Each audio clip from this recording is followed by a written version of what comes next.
liberal arts majors who are given attention because they are attractive and young, and the professional victims who are given attention because they know how to be useful to the corrupt media that enables them in exchange for money. The problem is that these first two groups combined only make up a minority within the feminist movement when you consider the sheer numbers. The young liberal arts major feminists burn out quickly once they enter the real world, and there simply aren't that many open positions for professional victims. The media likes to keep their phone book simple and only needs about a handful of feminist quote-unquote experts that they tend to use on a regular basis. The other 95% of feminists fall within the third group. Whenever feminists organize a rally or protest, you'll notice that at the front of the group with the cameras, you'll find the young liberal arts majors, holding the biggest, brightest signs, smiling and providing a pretty face for the event. You'll also likely find the professional victim behind the podium, or holding the bullhorn for the group if they're not out in the crowd hawking their book or trying to spread the word about their latest Kickstarter project. But take a step back and look around. Look at the sea of humanity that the cameras rarely focus on. The heart and soul of feminists itself, the misandric Landwhales. You'll notice that not all feminists are fat, although in general they are. I've chosen the term Landwhale to be a catch-all for all kinds of disgusting wretches. Of course you have your garden variety fat chicks, but you'll also find plenty of women from every definition of unattractive, and they're here to fight the system. No, not patriarchy. The system they're fighting against is reproductive instinct. In a video I released earlier called MGTOW, She'll Never Love You, I explained that both men and women are largely controlled by biological urges and impulses that we share with primitive animals. If you missed that video, go check it out and come back after you've finished. I'll be right here when you get back. Okay, so as I was saying, our primitive impulses can overpower our rationality. What we perceive as our wants and desires are actually nothing more than biological urges and impulses from our more primitive brain. Men are naturally attracted to youth and beauty because they are signs of fertility and health. Our primitive brain desires to reproduce with a healthy and fertile mate in order to produce strong offspring. This is nature and we can't change it. There is a dark side to nature, though. In the animal world of survival of the fittest, the unfit die. Now, in the grand scheme of things, it's objectively better for the progress of the species for the fit to reproduce and the unfit to die out. But imagine if you were one of those unfit. Wouldn't you fight for your own survival? Of course you would. Which is why, despite the advantages of a competitive capitalist economy, many will choose a socialist economy because although collectively we're all worse off, the unfit would suffer in a competitive environment and thus are individually better off. It's bitterly ironic that systems that promote the individual promote the welfare of the collective, and systems that promote the collective only benefit a select number of individuals at the expense of the collective. Anyway, I'm getting off topic. Let's return to how all of this relates to unattractive feminists. Women have depended on men for resources and protection since the dawn of humanity itself. Women are wired to seek out resources, and men are wired to compete against other males and accumulate resources in order to attract a mate. The female and the male find each other, sex and babies happen, and eventually here we all are watching YouTube videos. Now imagine being a woman that no one wants to mate with. In ye olden times, these women were called spinsters and old maids. Many of these women were labeled as crazy or sometimes even witches. It's a little sad, but what would the solution be? You can't force men to marry these ugly women in order to take care of them. Even though dating sites and Tinder give unattractive women unparalleled access to men, the best they're going to find is someone looking for a cheap lay. Now, from a Darwinist standpoint, you wouldn't want these ugly, undesirable women reproducing. Even if they were lonely and ridiculed, it would be better for humanity as a collective to let their genes die out naturally. I'm not saying round them up and execute them for being ugly. I'm just saying that nobody has a right to marriage and a family. At least that's how things used to work until the creation of the welfare state. Now women don't need to worry about attracting a man for resources. They can get as fat and bitchy as they want, and the government will take care of them. How did this happen? We gave women the right to vote. Call me extreme, call me a misogynist, but I'm spot on and I'll prove it right now. The United States was founded in 1776 with no welfare state. Black people could vote in the United States starting in 1870, still no welfare state. The U.S. had open immigration until 1914, still no welfare state. Women were given the right to vote in 1920, and by 1935, welfare state.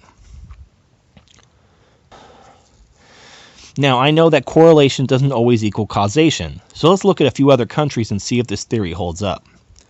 Canada, established in 1867, women began voting in 1921, welfare state by 1940. Modern England, established in 1694, women began voting in 1928, welfare state by 1934. Sweden, established in 1397, women began voting in 1921, welfare state by 1937. Sweden is the poster child for the modern welfare state, and yet they did fine without one for more than 500 years. But as soon as women could vote, boom, welfare state. I tried to find a single example of a country where the welfare state developed without women first being given the right to vote, and I couldn't find a single example. If anybody out there knows one, let me know in the comments section. So what is feminism when you really get down to it? I think Rush Limbaugh was close when he said feminism was established so as to allow unattractive women access to the mainstream of society. I'll go a step further, and I'll say that feminism was created for women to use the government to redistribute men's resources to them who wouldn't voluntarily share those resources due to them being too fat, ugly, crazy, or generally unfit for companionship and reproduction. Each wave of feminism demands more and more of the resources of men, and now they're not even content simply with our money. Look at this man-spreading bullshit. These entitled fat bitches are using the government to force men to give up their seat for women. What's next? Man sitting, where men aren't pulling chairs out for every woman that wants to sit down? Man walking, where men aren't holding doors open for women? It's not enough that you're using the government to take our money. You want us to treat you like we're on a date? Ultimately, though, nothing is ever enough.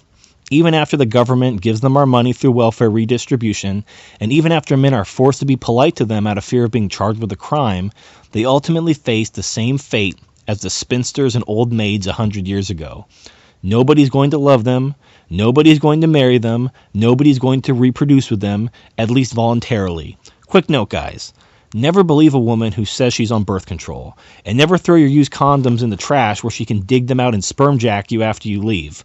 Flush that shit down the toilet and put a clean condom full of horseradish sauce in the trash instead. The sauce is white and looks like jizz. You can get small individual packets of it from Arby's for free. It's called horsey sauce. If the woman digs the condom out and tries to insert it into herself, you'll know. This idea isn't mine. I got it from Tom Likas. Anyway, back on topic. They may get your money, but it's not the same as a real man. Just like jerking off to porn isn't the same as a real woman. That's why feminists keep adding new grievances and demands. They want the government to be the husband they'll never have.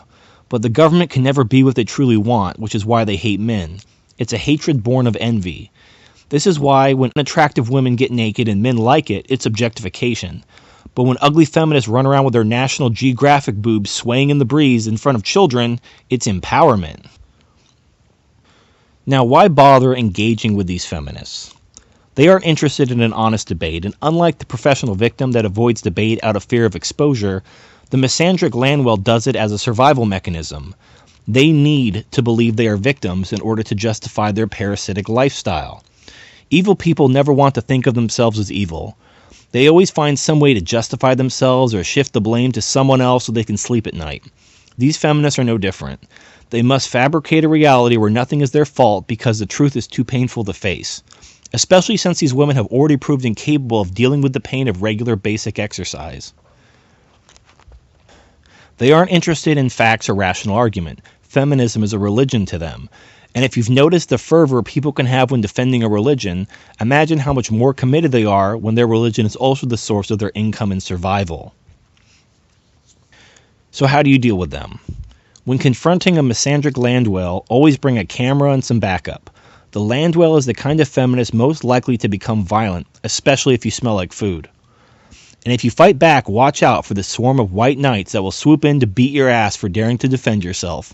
If it's all on camera, you should be able to avoid prison, although you'll still likely be arrested, and the cops may try to erase your footage, so make sure you have more than one camera rolling if you choose this path. As you might have guessed, it's better to just leave them to stew in their misery and mock them from a distance.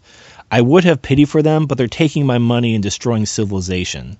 I can't hate them for doing what's natural, but I have a message and a warning for any men hearing my voice. Men, please remember this one thing and teach it to others. Once the welfare state and civilization collapse, it will need to be rebuilt by men, as it always has been.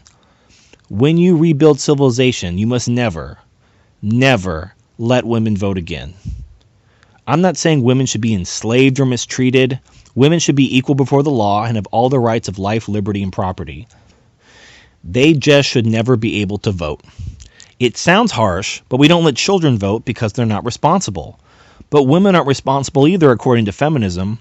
If a man and a woman have drunken consensual sex, the man is guilty of raping her, according to feminism, because women aren't responsible.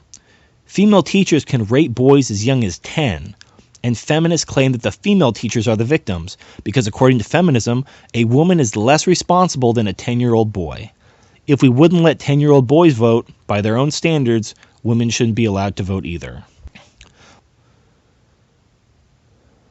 Now, I realize that there's no point debating this with women, even conservative women that may support a smaller government. Indeed, even if women could be convinced rationally how this would benefit society as a whole, they wouldn't support losing their right to vote and thus access to men's resources through government force. However, we don't need to do anything but wait and watch as the welfare state and the system collapse, and then we rebuild again, as we always have done. Hopefully this time, a little wiser. Well, that's the end of my series on the 3 types of feminists. Let me know your thoughts in the comment section, or if you have any ideas for future videos. If you like my content, please subscribe. I would like to thank my nearly 1,000 current subscribers for their support, and for the MGTOW that have shared and plugged my videos. With this series in the bag, I look forward to beginning a new one, and I hope you'll join me. See you then.